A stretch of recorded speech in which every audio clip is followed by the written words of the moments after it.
একজন প্রশ্ন করেছে, আসলে কি জিনেরা মিষ্টি খায়? আমি বলবে হ্যাঁ, জিনেরা আসলে মিষ্টি খায়। আল্লাহ সুবহানাহু ওয়া তাআলা বলছেন পবিত্র কোরআন মাজিদের মধ্যে, ওয়ামা খলাকতুল জিন্না ওয়াল ইনসা ইল্লা লিয়াবুদুন। আল্লাহ সুবহানাহু ওয়া তাআলা জিন এবং ইনসান, জিন এবং মানুষকে আল্লাহ সুবহানাহু ওয়া তাআলা তার ইবাদত করার জন্য সৃষ্টি করেছে। আজকাল দেখা যায় দোকানের মধ্যেও কিন্তু জিনেরা কিন্তু দোকানে যায়, দোকানে গিয়ে কিন্তু জিনেরা মিষ্টি কিনে খাচ্ছে। এটা অনেকবার হচ্ছে। জিনেরা মানুষের রূপ ধরবে, মানুষের রূপ ধরে দোকানে গিয়ে মিষ্টি কিনে খাবে, আপনি কিছু বুঝতেই পারবেন না। এর আগে ঠিক বাংলাদেশের একটা ভিডিও দেখেছিলাম। সেই ভিডিওতে এক দোকানদার বলছে যে জিনেরা মিষ্টি খায়, এটা আমি একদম কনফার্মভাবে ধরেছি।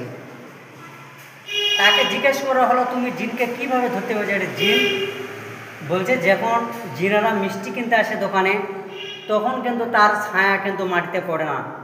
মানুষের যেভাবে মাটিতে ছায়া পড়ে, জিনের ছায়া পড়ে না, আর তার পাটা উল্টানো থাকে। বুঝে যায় যে এটা জিন, তার শরীরে একটা ঘ্রাণ আলাদা থাকে। এখন জিনেরা কিন্তু প্রচুরভাবে মিষ্টি খায়।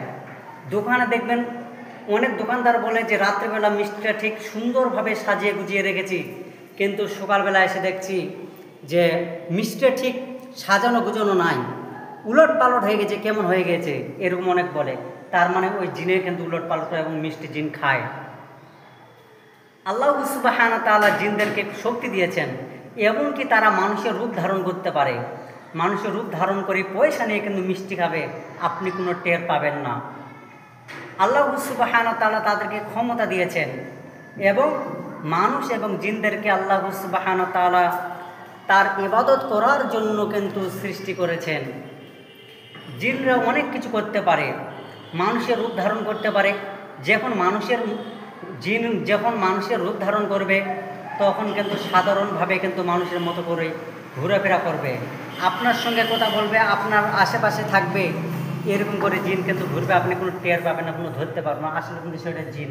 আপনার মতন পোশাক, আপনার মতো দাড়ি, আপনার মতন সব কিছু করে চলাফেরা করবে, কথা বলবে, আপনি ধরতে পারবেন না। এবং জিন অনেক রূপ ধারণ করতে পারে। যেরকম জিন সাপের রূপ ধারণ করতে ভালোবাসে, অনেক টাইমে কিন্তু জিন কি হয়, সাপ হয়ে যায়, সাপের রূপ ধারণ করে নেয়। আবার অনেক জিন আবার বিড়ালের রূপ ধারণ করে।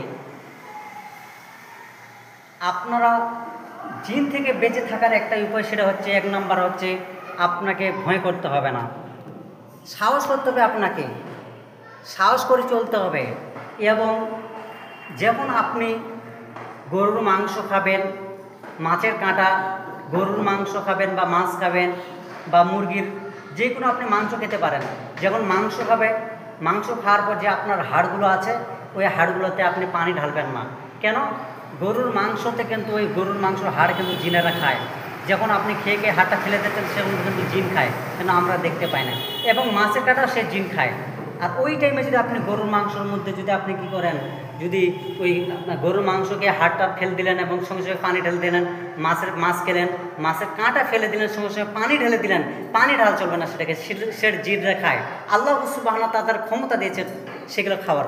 ওই জন্য আমরা যখন গরুর মাংস বা মাছের কাঁটা খাবো, তখন ওই গরুর মাংসর হাড়ের মধ্যে পানি ঢালবো না, এবং মাছের কাঁটার মধ্যে যখন চুষি খাবো, খাওয়ার পর মাছের কাঁটার মধ্যে পানি ফেলবো না, এবং ওগুলো ডাইরেক্ট ফেলে দেবো। সেগুলো অনেক জিন খেয়ে থাকে। এবং জিনের কাছ থেকে বাঁচার আমাদের উপায়, সেটা হচ্ছে আমাদের সূরা ফাতিহা পড়ব। যেরকম আপনার সূরা ইখলাস, সূরা ফালাক, সূরা নাস, সূরা ফাতিহা, বেশি বেশি করে আয়াতুল কুরসি পড়া, এগুলো যদি আমরা করতে পারি, তাহলে কিন্তু আমরা জিনের হাত থেকে বেঁচে থাকবো। আল্লাহ তাবারক ওয়া তাআলা যেন সকল মানুষকে যেন শোনার থেকে বেশি বেশি আমল করার তৌফিক দান করো, আমিন। আমি যে ভিডিওটা আজকে আপনাদের মধ্যে ধারণ করছি, এই ভিডিওটা আজকে আমি আপনাদের মধ্যে ধারণ করছি কালিয়াচক থানা, মালদা ডিস্ট্রিক্ট, এবং শাহবাজপুর বাবুনটোলা মাদ্রাসার সামনে যে দু তিনতলা মসজিদ, এই মসজিদের ভিতর থেকে ভিডিও ধারণ করছি। মানে শাহবাজপুর বাবুনটোলা মাদ্রাসার সামনে যে মসজিদ, সে সে দুতলার উপর থেকে ভিডিও ধারণ করছি। আল্লাহ সুবহানাহু ওয়া তাআলা আমাকে আপনাকে সকল মানুষকে যেন শোনা থেকে বেশি বেশি আমল করতে তৌফিক দান, আমিন।